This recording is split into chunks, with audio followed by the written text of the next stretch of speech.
The Second Battle of Santiago de Cuba, which took place on April 9 of 1748, was a failed attempt by elements of the British Royal Navy under Rear-Admiral Charles Knowles to force the entrance of the port of Santiago de Cuba, with the aim of striking a blow to the Spanish trade and privateering. Since Santiago was a major base of the Spanish privateers in the Caribbean, 2 British ships of line were put out of action by the batteries of Morro Castle and had to be towed to open sea. The remaining British warships retreated soon after. Background: Sir Charles Knowles, who had been promoted to Rear Admiral of the White on 15 July 1747, and appointed as Commander-in-Chief on the Jamaica station, prepared in 1748 an expedition with the aim of recover from the setbacks suffered during the previous stages of the war by attacking the Spanish trade and protecting their own. On the 17th of February he departed Port Royal with 240 of Governor Trelawney's Jamaican troops aboard his 80-gun flagship HMS Cornwall, 60-gun HMS Plymouth,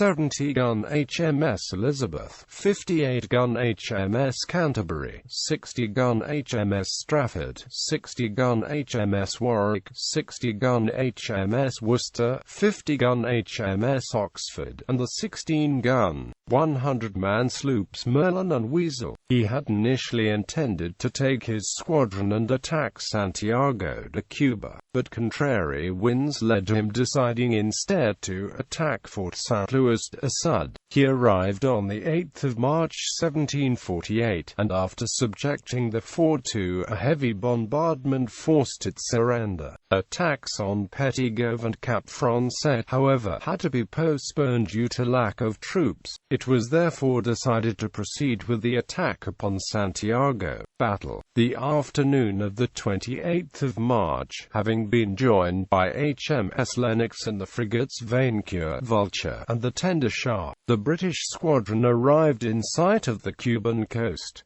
Its battle line was as follows: Plymouth, Cornwall, Canterbury, Elizabeth, Stratford, Warwick, Worcester, Lennox, Vainqueur in the van, Vulture abreast the flagship, and Sharp abreast the rear.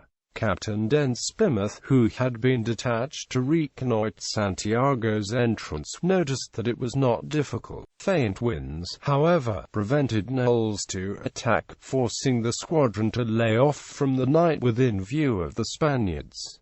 The governor, Brig. Gen. Arcos Marino, immediately ordered a ship of about 200 tons warped out of the inner bay to support a 10-inch hawser stretched from shore to shore, partially blocking the entrance. The probability of meeting with obstructions in the mouth has been taken into consideration, and a Spanish pilot had been brought aboard the British fleet to help to carry the British ships into the harbour. Dent, whose Plymouth has been selected to lead the attack, was ordered to shoot the pilot or throw him overboard if he raised any objections. Canterbury was decided to be anchored off the end of the Apostles' Battery to help the leading ships by shelling the Spanish fortifications, with A-10 mortar taken at Fort Lewis and mounted upon her quarterdeck. The flag was then hoisted aboard the Worcester, and when the sea breeze came in, was given the order to attack.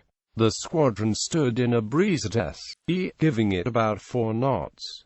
Canterbury opened fire on the Morro as soon as he came within range. Plymouth, meanwhile, found a defensive chain across the harbour. Captain Dent sent the longboats and barges to clear the obstacle. His ship, however, came under fire from the Spanish batteries and was promptly disabled, losing her rudder, her mainmast and her bowsprit. Cornwall also endured heavy gunfire, losing some of her stern. Both ships had to be towed to open sea, having lost about 100 men killed and more than 200 wounded. Next day, after discuss how the obstacle could be removed, Knowles led his squadron back to Jamaica. Aftermath. After having his ships refitted, Knowles sailed on a cruise, hoping to intercept the Spanish treasure fleet off Cuba. On the 30th of September he fell in with HMS Lennox, under Captain Charles Holmes, who reported that he had encountered a Spanish fleet some days earlier. The fleet was sighted the next morning, but confusion over signals and a struggle to keep the weather gauge meant that the British fleet failed to attack in an organized manner, though the Battle of Havana ended with the capture of one Spanish ship and another being badly damaged. It was not the major British victory hoped for. Knowles was accused of badly mismanaging the action and faced a court-martial in December 1749.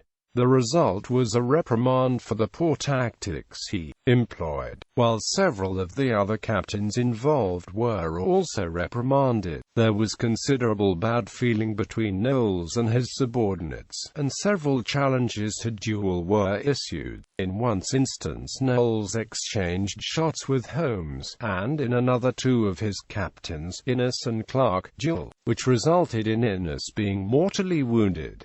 King George II eventually intervened to forbid any more duels over the matter.